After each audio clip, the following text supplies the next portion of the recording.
The persuasion part of advertising is going to be the same 100 years from now, because the man with talent will be able to persuade, and the man without talent won't, no matter how much knowledge you bring to him, no matter what mechanical devices you have.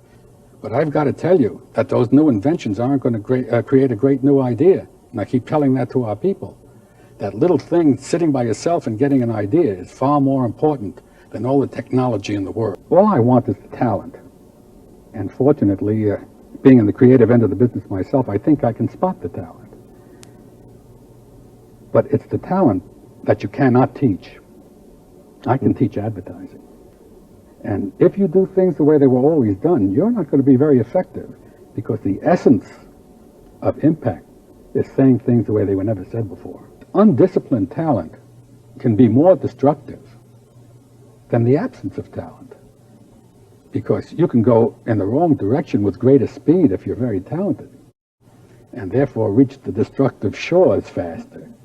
But given the proper talent, you get to where you want to go much faster. Now, giving the art director with the talent that kind of discipline and that kind of backing and that kind of guidance is of tremendous value, not only to the agency and to the client, but to the art director himself, because then what he does is useful to himself, because it's useful to the people who are paying him. The writer is concerned with what he puts into his writing. The communicator is concerned not just with what he puts into a piece of writing, but with what the reader gets out of it. He therefore becomes a student of how people read and how they listen. He learns that most readers come away from their reading not with a clear, precise, detailed registration of its contents on their minds, but rather with a vague, misty idea which was formed as much by the pace and the proportions and the music of the writing as by the literal words themselves. And he learns that the reader reads with his ego, his emotions, with his compulsions, his prejudices, his urges, and his aspirations, and that he plots with his brain to rationalize the facts until they become the tools of his desire. The real basis for persuasion is to understand what motivates a man. The human being is created by nature, really, and there are certain instincts we have which really dominate. And unless we understand that, if we proceed purely on an intellectual basis, we're not going to get very far. You don't persuade people through the intellect. You do it through the passions. Now, it's up to the man who's doing the persuading to tap those passions for good moral purposes. Perhaps the most important aspect of advertising is how you say what has to be said, because by and large, we can find out what to say. I am a very, very firm believer in research.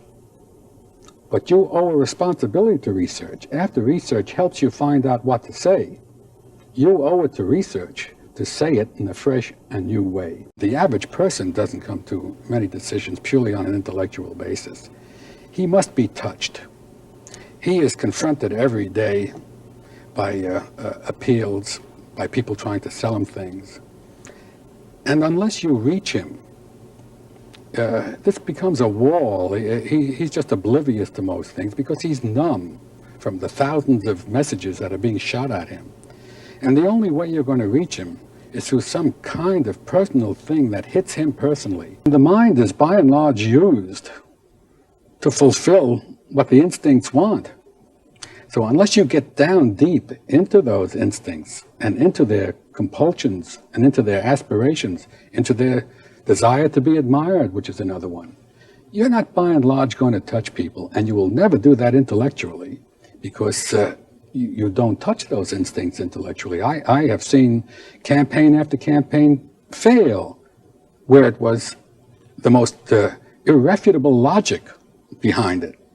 And I've seen great campaigns make it because they knew how to relate things to the way you feel and to what you feel personally about life. I think there was a feeling that if the agency got this car account and did some good work on it, it could land one of the big boys. I think Bernbach also was a bit of a lover of the underdog. A lot of his clients were quirky. A lot of them were Jewish products, ironically. And of course, this was the complete antithesis. You know, this was a born in the Nazi era German car. To be completely honest, I was wondering what was going on in Bernbach's head because it was It really had Nazi connotations to it, the car, and I didn't think it was something that we should do.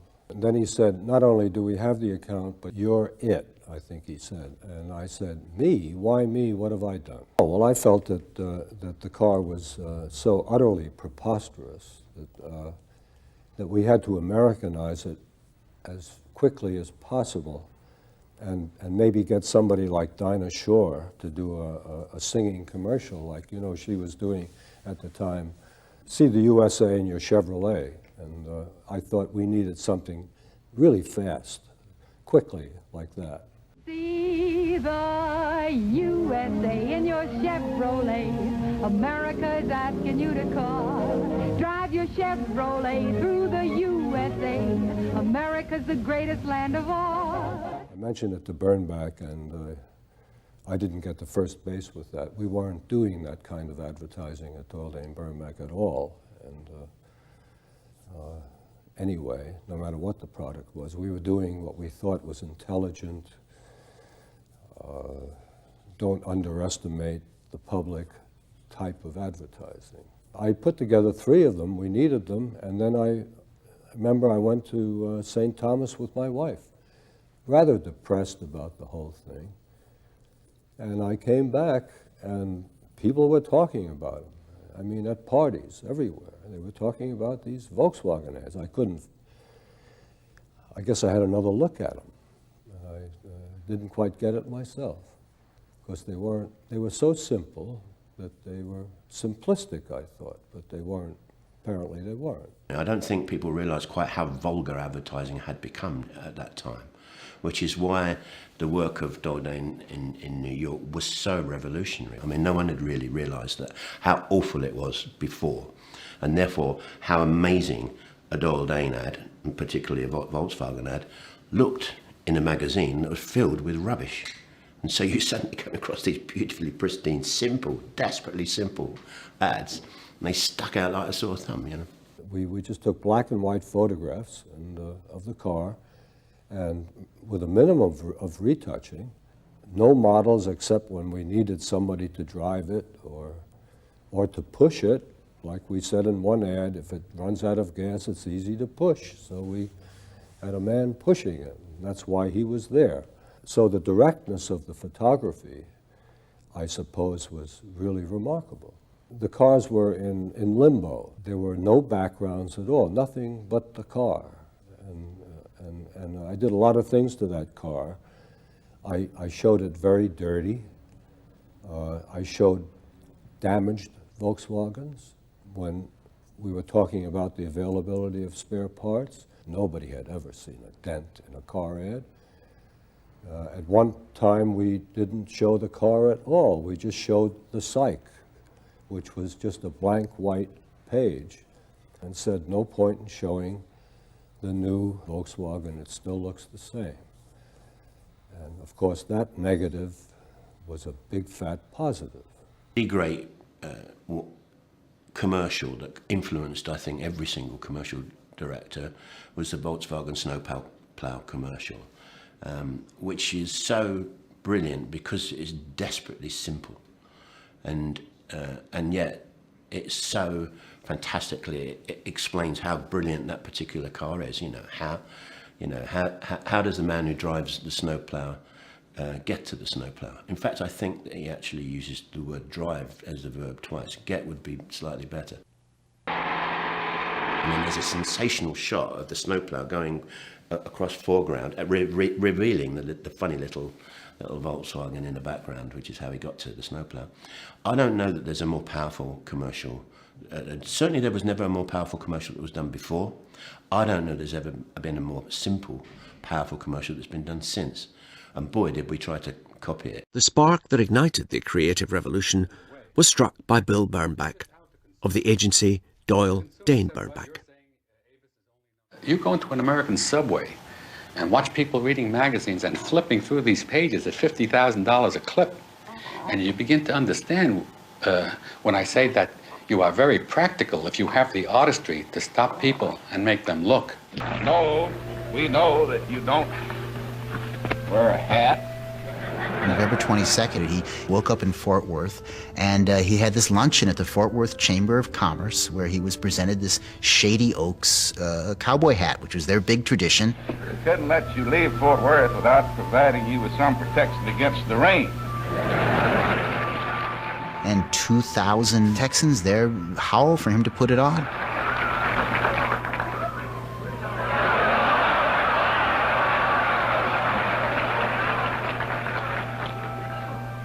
I'll put it on in the White House on Monday. If you'll come up there, you'll have a chance to see it there. There was no Monday for him. President Kennedy arrived at Dallas's Love Field Airport in one of his trademark two-button suits. Jackie Kennedy's pink suit was from Chez Ninon of Park Avenue. Well, tell me, you started the agency in 1949. 49. When did you begin to feel that the agency was a success? Well, I really began to feel that after, our first account was Orbach's. Right. And after we ran our first Orbach campaign, the phone began to ring.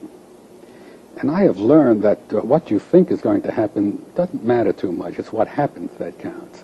And when I began to see the concrete reaction to some of the Orbach ads, with the phone ringing and several new accounts coming immediately after that campaign, I just felt I had the right to feel that perhaps we were going to make it.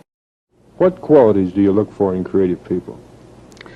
Well, mostly in creative people, I look for a deep insight into human nature, because I think the real basis for persuasion is to understand what motivates a man.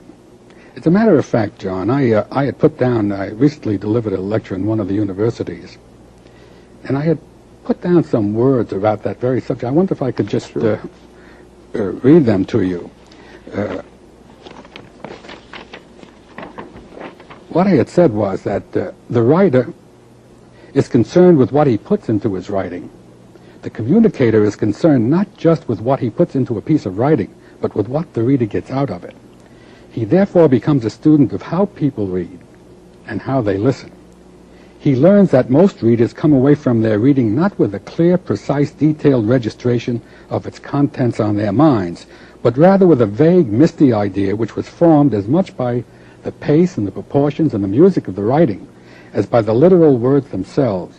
And he learns that the reader reads with his ego, his emotions, with his compulsions, his prejudices, his urges, and his aspirations, and that he plots with his brain to rationalize the facts until they become the tools of his desire. The human being is created by nature, really, and there are certain instincts we have which really dominate. And unless we understand that, if we proceed purely on an intellectual basis, we're not going to get very far. There was a pretty intelligent salesman by the name of Aristotle a long time ago who said that you don't persuade people through the intellect. You do it through the passions. Now, it's up to the man who's doing the persuading to tap those passions for good moral purposes. But certainly, that's what does it. I think it was a Conrad who said, you can have all the precise words in the world. Just give me the words like glory and honor and all the words of emotion and inspiration. I'm going to come back to that later. Let me ask you, where do you look for creative people? Where do you find them? Well, if I had only one word to answer that question with, it would be anywhere. Anywhere. Yeah. All I want is the talent. And fortunately, being in the creative end of the business myself, I think I can spot the talent. But it's the talent that you cannot teach. I can teach advertising. That's why I think it's so wrong very often to just look for a man who's had great experience in such and such an area. As a matter of fact, that might be a great handicap, because that man may come in and do things as they were always done. And if you do things the way they were always done, you're not going to be very effective, because the essence of impact is saying things the way they were never said before. Let me ask you, I have the impression that most of the creative talent at Doyle, Dane, Bernbach is homegrown, that you've hired young people and trained them. Is that right? That's precisely what happened.